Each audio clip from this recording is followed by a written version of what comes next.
From above, the American Helldivers and Avengers could clearly make out the massive Japanese ship against the blue of the Sibuyan Sea. It was unlike anything they'd seen.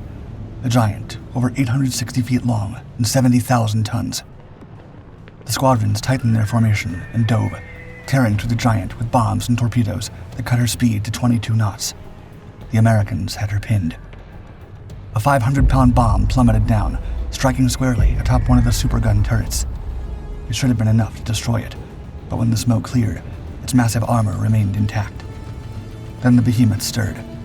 American airmen watched in horror as their vast Type 94 guns, the largest the world has ever seen, began to turn skyward. They were built to pulverize coastlines, but right now, they were about to set the skies on fire.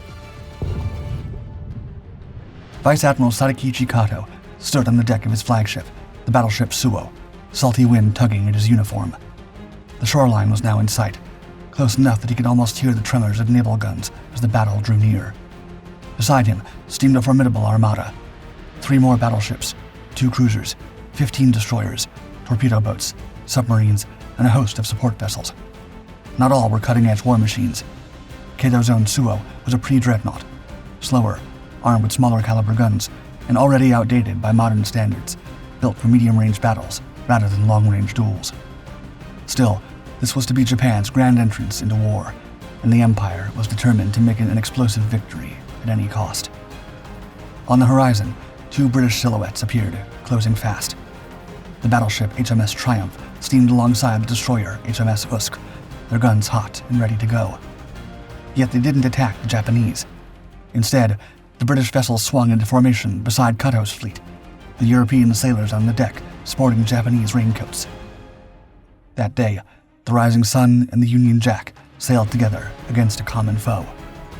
It was August 27, 1914. World War I had just begun, and Japan had issued an ultimatum to Germany: surrender the Chinese port of Tsingtao or face the consequences.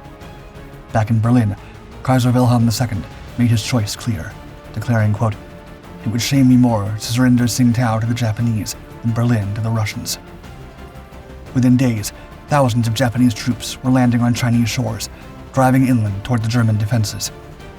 Land-based artillery harassed their advance, but whenever the enemy threatened to halt or encircle the infantry, Japanese naval guns thundered from offshore, cutting off any soldier who still clung to the hopes of sparing the port from invasion. To ensure victory, the seaplane carrier Wakamiya was brought forward. Up to that point, naval-launched air raids were still just theory, but Japan was ready to turn them into reality. From Wakamiya's hull, a squadron of Farman seaplanes splashed into the water, took to the skies, and unleashed some of the world's first coordinated air-sea attacks. By day and by night, their bombs fell on battered German positions, marking the end of their dominance in the region. The defenders struck back where they could, but it was a losing battle, and on November 7, 1914, Tsingtao surrendered to Japan. For the Empire, this was only the beginning. Japan had big plans for the Pacific, and soon, any territory within reach would face the same fate as Tsingtao. After this victory, the raw destruction that naval fleets could unleash was more than clear to Japan. Plans were drawn for 8 battleships and 8 battle cruisers that could extend Japanese dominance farther than ever before. But Japan's former allies had different plans. In 1922, Britain, the United States, France, and Italy drafted the Washington Naval Treaty, imposing strict limits on the ship size, armament, and total tonnage each nation was allowed to have. Japan could not afford to defy the Western powers, and with no other option, it signed. However, the Empire's naval planners refused to let the dream of ultimate naval dominance over the Pacific be lost. Somewhere, somehow, they would find a way to build the monstrous warships they'd envisioned. As America celebrated its hard-earned victory and roared into the 1920s, across the Pacific, resentment began to take root amongst the ranks of the Japanese Navy. Under the Washington Naval Treaty, the United States had been granted the right to house up to 525,000 tons of capital ships and 135,000 tons of carriers, while Japan had been capped at 315,000 tons for battleships and battle cruisers and 81,000 tons for carriers. With these constraints, the Empire could never reach its naval ambitions. Among the officer corps, men began to talk about renouncing the treaty and claiming the naval glory Japan was destined for. However, not everyone agreed that breaking free from the naval treaty was the right decision. At least not yet. Isoroku Yamamoto, Marshal Admiral of the Imperial Japanese Navy, had spent enough time in the United States, during his time as a naval attaché and ambassador, to understand that his country could never match America's industrial output in an arms race. Upon the treaty's signing, Yamamoto declared, quote, "Anyone who has seen the auto factories in Detroit and the oil fields in Texas knows that Japan lacks the power for a naval race with America. The ratio works very well for Japan. It is a treaty to restrict the other parties." However, this didn't mean Yamamoto was ready to abandon Japan's naval ambitions. He was just asking his nation to adopt a better strategy. The answer, he believed, lay in the use of Kantai-Kessen, or the Decisive battle doctrine. It proposed that a smaller fleet could defeat a larger one by delivering a single overwhelming blow that left the enemy dazed and unable to regroup. It was a promising concept, and more than one got behind the admiral's approach. However, how to bring this philosophy to life was a different question. For Yamamoto, it was all about aerial dominance. Japan didn't need more ships than America. It needed carriers. A single one of those ships could hurl hundreds of aircraft into battle, saturating the skies and waves below with bombs and torpedoes, sending an entire enemy fleet to the bottom of the ocean. That theory was put to the ultimate test on December 7, 1941. Over 350 Japanese aircraft swept over Pearl Harbor, crippling warships, destroying hundreds of American planes, and taking the lives of more than 2,000 sailors. It was a stunning victory, but some within the Japanese Navy thought they could strike even harder. Carriers were an unprecedented weapon, but Japan needed something that packed a single, bigger punch, a monster that could embody the Kantai-Kessen ideal by annihilating any opponent with a single broadside. And by now, officials weren't afraid to defy America's industrial dominance to get their hands on this beast. After Japan finally renounced the Washington Treaty, it got to work, creating the largest battleship ever constructed, armed with the biggest guns the world has ever seen, even to this day. Yamato was born. Japan's new battleship was so massive that an ordinary dockyard could not hold her. In Hiroshima, an entire facility had to be rebuilt and expanded just to hoist her hull. It was an 862-foot giant that, fully loaded, would displace over 70,000 tons, making her the largest battleship ever built. Despite her size, Japanese engineers insisted the Yamato had to be fast enough to outrun any rival in open waters, reaching a mark of at least 27 knots, while maintaining a fuel economy and remarkable operational range. At first, Yamato's designers explored an experimental hybrid system composed of a set of steam turbines paired with diesel engines. It was the ideal solution to ensure maximum mobility at sea. However, the Japanese quickly discovered that when building a groundbreaking war machine, nothing ever comes easy. Speed was not the only thing that engineers had to take into account. Ensuring the full protection of Yamato from naval and aerial attacks was just as important. Yamato was provided with an armor so thick it accounted for nearly a third of her total weight, making for a protective shell capable of shrugging off a 2,200-pound bomb dropped from an aircraft hovering 10,000 feet above. It was an impressive shield, yet it came at a cost. To protect her engine chambers, the armor layout meant that once the diesel engines were installed, they could never be removed. If they failed or were damaged, there would be no way to replace them. The risk was unacceptable. Reluctantly, engineers abandoned the hybrid plan. Yamato would instead carry 4 steam turbines, powered by 12 boilers. This setup reduced her range from 9,000 nautical miles to 7,200. It was a significant cut. Still, if Yamato could reach her target speed, she would still have a chance to dominate the battlefield. In November 1941, the ship began her sea trials between the Japanese islands of Kyushu and Shikoku. Hundreds of sailors were needed to run her, a crew that would eventually swell to over 3,000 men. Hands flew across control panels, checking every system before the order came. All boilers, full power. Steam heated to 617 degrees Fahrenheit, roared into the turbines at maximum pressure. Yamato surged forward. She hit the promised 27 knots. It was a speed she could not maintain for long, as it required burning through nearly 138,000 pounds of fuel every hour. But for the Imperial Navy, it was good enough. Armor and speed were now proven. Only the most essential part of Japan's new naval superweapon remained: her guns. Official Japanese records claimed Yamato would mount a standard Type 41 16-inch naval gun. officials were forbidden from reporting the actual specifications for the guns being built for Yamato, which in reality were the largest naval guns ever built. 18.1-inch monsters, nearly 70 feet long, known as the Type 94 naval gun. The plan was to let the Americans close in, confident their own heavy guns could match Yamato's, never realizing that they were walking into the shooting range of a ship that could outpunch anything. By the time they discovered the truth, it would already be too late. It was decided that every vessel of the new Yamato class would mount 9 Type 94 naval guns, arranged in 3 turrets. Each gun weighed about 147 tons, but the barrel and breech were only part of the burden. Japanese engineers knew that if Allied aircraft ever had a clear shot at Yamato, they would aim for her main guns above all else. To counter this, each turret was encased in the thickest armor they could afford, making them the most heavily protected sections on the entire vessel. The armor, combined with the turret's complex internal loading system, pushed the weight of each mount by approximately 2,510 tons, the equivalent of Yamato carrying 3 destroyers on top of her deck. Even under this crushing load, her speed never faltered.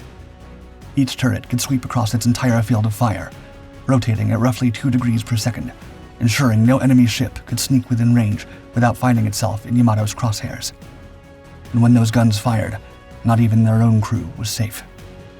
Stories spread among sailors that the blast of a Type 94 was so violent that any unlucky man standing too close risked having his uniform torn clean off his body. This tale was never officially confirmed, but naval engineers pointed out that Yamato's flat, open deck areas, fore and after the turrets, were likely designed with this in mind. The layout ensured the shockwave would not tear apart the ship's own structures amid battle, especially if the guns had to fire multiple salvos in quick succession.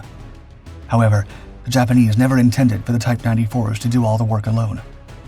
Alongside her main battery, Yamato carried a steadily growing arsenal of secondary weapons as World War II raged on, eventually housing over 160 anti-aircraft guns in 25mm and 13.2mm calibers, plus 24 dual-purpose 127mm guns capable of engaging both ships and aircraft.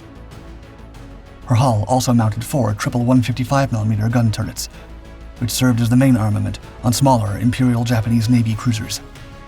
Nothing could rival the destructive powers of the Type 94, and when the order came to sink an enemy vessel, no ship in the world could withstand a direct hit from Yamato's main guns.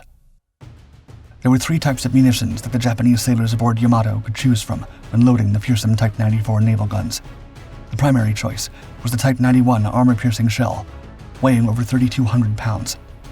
Launching just one of these giants required nearly 720 pounds of explosive cordite. However, the devastating punch the projectile delivered more than justified the enormous cost and propellant. Once fired, a Type 91 shell could fly above the water for almost 25 miles at an impressive 1,773 miles per hour, covering nearly the entire length of a marathon in under 2 minutes, even after drag and wind resistance slowed its flight. To survive the immense forces of such velocity, each shell was capped with a specially engineered tip designed to cut through wind and water without shattering. Even if it fell short into the sea, it could continue underwater, driving forward until it struck the underbelly of its prey. Upon impact, the process was straightforward, yet mercilessly efficient. The hardened steel body of the Type 91 shell punched deep into the target's hull. It was capable of piercing more than half a meter of armor. Once lodged within the ship's innards, the 74 pounds of high explosive packed inside detonated, unleashing destruction from within the target vessel. The second option for the Type 94 was the common Type 0 high explosive shell, a projectile nearly 3/4 the height of a grown adult and crammed with 136 pounds of explosives. While it lacked the armor-piercing muscle to challenge heavily protected Allied warships, it was deadly against softer targets, including American destroyers and unarmored vessels. But as American aircraft became the greatest threat in the Pacific, the most frequently fired round from Yamato's guns became the Sanshiki anti-aircraft projectile, better known as the beehive shell. Japanese designers crafted the specialized weapon to break up aerial attacks. Before firing, gunners set a fuse to detonate the shell at a specific altitude. Mid-air, the Sanshiki would burst apart, scattering hundreds of incendiary tubes. Each ignited in flames exceeding 5,000 degrees Fahrenheit, projecting searing flames 16 feet ahead. Enemy pilots diving toward Yamato suddenly found themselves dodging walls of flame. One wrong move, and their aircraft could be incinerated before it ever reached bombing range. Each massive turret could store up to 180 shells, fed into the breech via a mechanical conveyor that hoisted them from the lower magazine like an elevator. This system made loading manageable, but painfully slow. The guns could take up to 2 minutes to reload between salvos, a lifetime in naval combat, where seconds could decide whether a ship stayed afloat or dropped to the ocean floor. Still, the unparalleled destructive potential of each of these rounds gave the Japanese confidence they wouldn't need to fire many times before the enemy was reduced to burning wreckage. An estimated 27 Type 94 guns were built for the new generation of Yamato-class battleships, yet only 18 would ever see service, 9 mounted on Yamato herself, and 9 on her sister ship, Musashi, commissioned in mid-1942 and named flagship of the combined fleet. A third Yamato-class vessel, Shinano, was planned, but as the tide of war turned against Japan, priorities shifted. The Empire could no longer pour resources into building its monster vessels, and the once revered doctrine of Kantai-Kessen began to give way to a strategy of desperate defense. For much of the war, the Yamato class didn't have the chance to unleash their Type 94 naval guns in combat. So when Musashi was finally called to action in late 1944, her crew was more than ready to turn those turrets on the Americans and fire the weapons they'd trained on for years. The Americans had just landed on Leyte in the Philippines, and Japan needed to dislodge their hold on the region. The plan was simple: lure the U.S. carriers away with a bait force, then send a second group, led by Musashi, to strike the troops on Leyte while their defenses were thin. Under Captain Toshihiro Inaguchi, Musashi steamed from Brunei, covering hundreds of nautical miles before entering the Sibuyan Sea in the northern Philippines. But before the Japanese operation could even begin, every sailor aboard felt their stomach drop as they looked upwards. An American reconnaissance plane was circling overhead like a vulture. Captain Inaguchi knew time was running out. The order went out to load Musashi's main guns immediately. The crews were still preparing when the first wave struck. Curtiss SB-2C Helldivers and Grumman TBF Avengers diving from above. One bomb exploded starboard, sending about 3,000 tons of seawater into the vessel. Another penetrated the upper decks and detonated above the engine rooms, showering burning metal through the compartments and crippling one propeller, dropping the battleship's speed to 22 knots. As the Japanese fought to evade the incoming attacks, they watched in horror as a bomb plummeted straight onto one of the main turrets. The shock rocked the entire vessel, but when the smoke cleared, the massive armor of the Type 94 had held. The gun was still operational. There was no time to let the enemy try to strike again. All of Musashi's turrets swung skyward. A barrage of Sanshikidan anti-aircraft shells burst in the air above, engulfing the passing Helldivers in fireballs. The detonations forced the Americans to break formation, buying the Japanese just enough time to reload. Inaguchi ordered another volley, but this time it would not be as effective. The previously damaged turret shuddered violently, belching smoke from one of its barrels. The shell had detonated before deployment, likely from a fragment lodged inside during the earlier hit. The elevating machinery was destroyed. One turret was out of the fight. Still, Inaguchi pressed on, directing the remaining turrets to pour fire into the oncoming aircraft. But not even the largest guns in the world could hold back the swarm, and for every plane they destroyed, 2 more appeared in its place. Soon, nearly 40 American aircraft crowded the skies over Musashi. The battleship barely had time to send another volley of Sanshikidan into the air before fresh waves of torpedoes slammed into her hull. 4 1,000-pound armor-piercing bombs punched open her starboard bow. Her speed dropped to 13 knots, then to 6. The crew fought to counter the worsening list, but the damage was beyond repair. Musashi had taken 19 torpedo hits and 17 bomb strikes. As the sun dipped toward the horizon, men began abandoning ship, but not Captain Inaguchi. He refused to leave, choosing to go down with his vessel and her great Type 94 guns. The day after Musashi was lost to the Americans at the Sibuyan Sea, Yamato once again took her place as flagship of the combined fleet. There was no time to mourn. The battle for the Philippines still raged, and Japan had to strike back with everything it had left before the U.S. forces secured the country. Commander Takeo Kurita drove Yamato forward at the head of a formation of battleships, determined to avenge her fallen sister. However, before the Japanese could seize a foothold, they ran straight into an American formation off the Philippine island of Samar. Task Unit 7743, better known as Taffy 3, was a small escort carrier group, lightly armed and never meant to stand toe-to-toe with a battleship. Their shells could barely scratch Yamato's heavy armor. This time, the Japanese just might win. Kurita would not hesitate, as Captain Inaguchi had aboard Musashi. The first enemy in sight was the escort carrier White Plains, hovering on the horizon nearly 20 miles away. Yamato's turrets began to rotate, its 18.1-inch Type 94 naval guns elevating into position before unleashing a mix of armor-piercing and anti-aircraft rounds, the first time they'd been fired at an enemy ship. In order to find its target, Japanese rangefinders and periscopes worked with a mechanical, fire-controlled computer mounted high on the forward superstructure. The system lacked the sophistication of American radar, but it was deadly enough. Shell splashes began erupting dangerously close to White Plains, leaving no doubt among the U.S. crews that they were within reach of the world's mightiest naval artillery. One round landed just yards from the carrier, the shockwave rattling her hull, momentarily knocking out electrical power and leaving structural damage she would carry for the rest of the war. Yamato's guns then swung toward the destroyer USS Johnston, which had started to hunt down the Japanese line. Kurita ordered the 155mm secondary guns to fire first, but when their shots fell short, the big guns were called to action once more. A salvo from the Type 94s detonated underwater alongside Johnston, tearing away her speed and smashing several of her gun mounts. Secondary fire finished the job, leaving the destroyer vulnerable enough for the rest of the Japanese fleet to take her down for good. Yamato's next victim was USS Gambier Bay. The Type 94s locked on, their barrels elevating slowly as they prepared to send a round of armor-piercing shells darting toward the escort carrier. One shell ripped through the forward hangar bay. Another slammed just below the waterline, flooding her engine rooms with seawater. Two more blows shattered her bow, sealing her fate. By the end of the fight, Yamato was credited with sinking or contributing to the sinking of at least 3 American ships. The Type 94 naval guns had proven themselves worthy of the most fearsome battleship Japan had ever built. Yet even amid this victory, the war was unraveling for Japan, and not even Yamato's massive guns could stop it.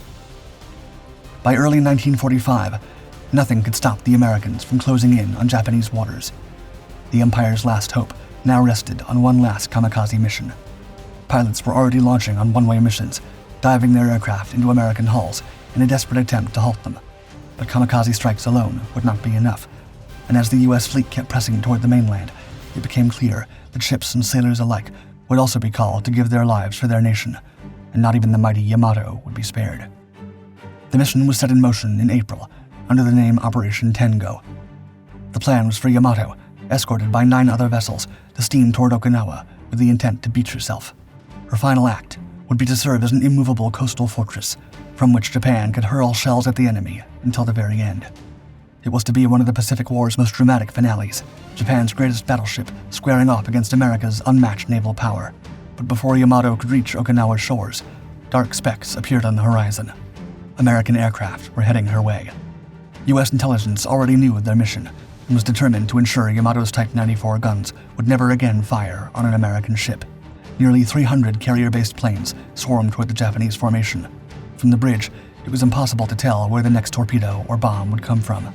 All around Yamato, ships took hits in rapid succession, some losing vast sections of their hulls, others left dead in the water. The most unlucky were split apart and swallowed whole by the waves. Survivors clung to wreckage, beyond the reach of rescue, as the remaining vessels struggled to keep themselves afloat. For Yamato, armor-piercing shells and high-explosive rounds were useless against the diving attackers. Her defense now lay in her Sanshikidan anti-aircraft shells. Her Type 94 naval guns elevated for the last time, sending great bursts of shrapnel high above the ship, even as enemy bombs and torpedoes continued to find their mark. Gun crews were cut down at their stations. Seawater poured into critical compartments, listing the giant battleship and bleeding away her speed until she could barely manage 10 knots. On the bridge, Executive Officer Jiro Nomura turned to his commander, Vice Admiral Seiichi Ito, and shouted, quote, "The ship is sinking. I request permission to abandon ship." With a single resigned nod, the order was given. And so, on April 7, 1945, Yamato, and the last of the Type 94 naval guns ever mounted on a vessel, were lost to the seas. Their thunder was never to be heard again.